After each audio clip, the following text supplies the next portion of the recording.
दोस्तों, हाल ही में supreme court ने सेम सेक्स मैरिज को लीगलाइज करने से मना कर दिया है। सुप्रीम कोर्ट ने ऐसा इसलिए किया है क्योंकि सुप्रीम कोर्ट ने ये माना है कि हमारे कॉन्स्टिट्यूशन में ऐसा कोई फंडामेंटल राइट नहीं है जो राइट टू मैरी को प्रोटेक्ट करता हो।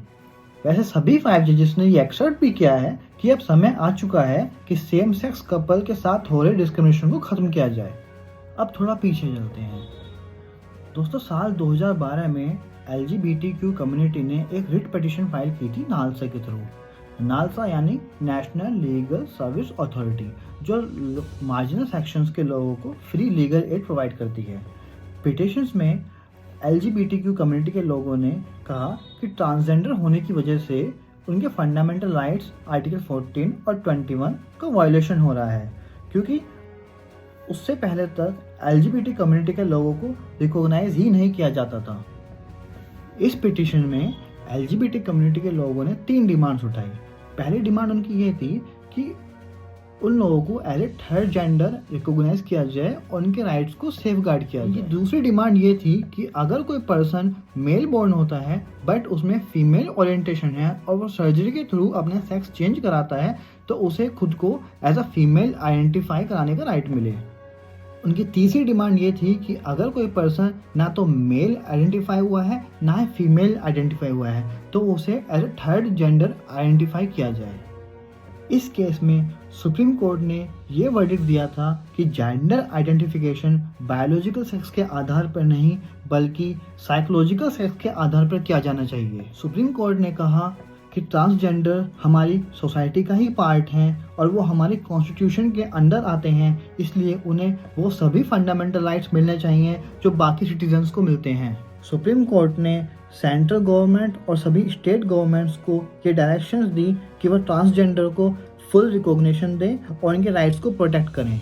इसके बाद साल 2018 में सुप्रीम कोर्ट ने IPC सेक्शन 377 को डिक्रिमिनलाइज कर दिया।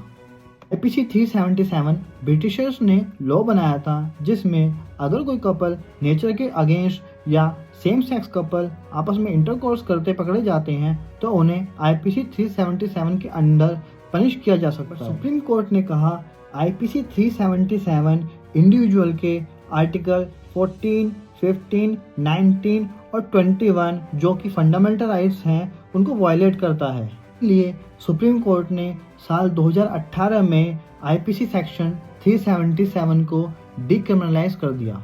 अब बात करते हैं सेम सेक्स मैरिज को लीगलाइज करने की पिटीशन की। में पिटिशनर्स की डिमांड थी कि स्पेशल मैरिज एक्ट 1954 को जेंडर न्यूट्रल किया जाए। स्पेशल मैरिज एक्ट 1954 में वो कपल्स जो अलग अलग रिलीजन या कास्ट होने की वजह से अपने पर्सनल रोज में शादी नहीं कर पाते, वो स्पेशल मैरिज एक्ट 1954 के थ्रू शादी करते हैं। पिटिशनर्स का कहना था कि स्पेशल मैरिज एक्ट 1954 उनके फंडामेंटल राइट्स आर्टिकल 14, 15, 19, 21 एंड 25 को वायलेट कर रहा है, क्योंकि वह सेम सेक्स मैरिज को अलाउ नहीं करता।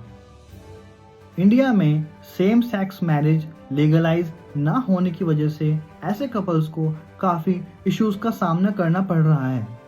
सेम सेक्स कपल को चाइल्ड एडॉप्शन का राइट्स नहीं है, उन्हें हेल्थ केयर या फिर फाइनेंशियल डॉक्यूमेंट्स में नॉमिनी बनाने का राइट नहीं है। पिटिशनर्स की डिमांड थी कि सुप्रीम कोर्ट यूनियन गवर्नमेंट और स्टेट गवर्नमेंट को डायरेक्शंस दे कि police adult consulting LGBTQ couples को प्रोटेक्शन दे और उनके सभी राइट्स को सेफगार्ड करे। सभी पक्षों को सुनने के बाद सुप्रीम कोर्ट ने कहा हमारा कॉन्स्टिट्यूशन राइट टू मैरी जैसा कोई फंडामेंटल राइट प्रोवाइड नहीं करता। सुप्रीम कोर्ट का ओपिनियन था कि अगर वो स्पेशल मैरिज एक्ट 1954 को नल एंड वॉइड करते हैं तो ऐसे कपल्स जो डिफरेंट कास्ट या डिफरेंट रिलीजन के हैं वो शादी नहीं कर पाएंगे। अगर supreme court special marriage act 1954 को अमेंड करता है तो यह पार्लियामेंट के कार्य में हस्तक्षेप होगा, क्योंकि लॉ बनाने का या लॉ को अमेंड करने का काम पार्लियामेंट का है। कोर्ट ने यह भी कहा कि सरकार को जल्दी ही LGBTQIA कम्युनिटी के लोगों के राइट्स को प्रोटेक्ट करने के लिए रेमेडियल एक्शन लेने चाहिए।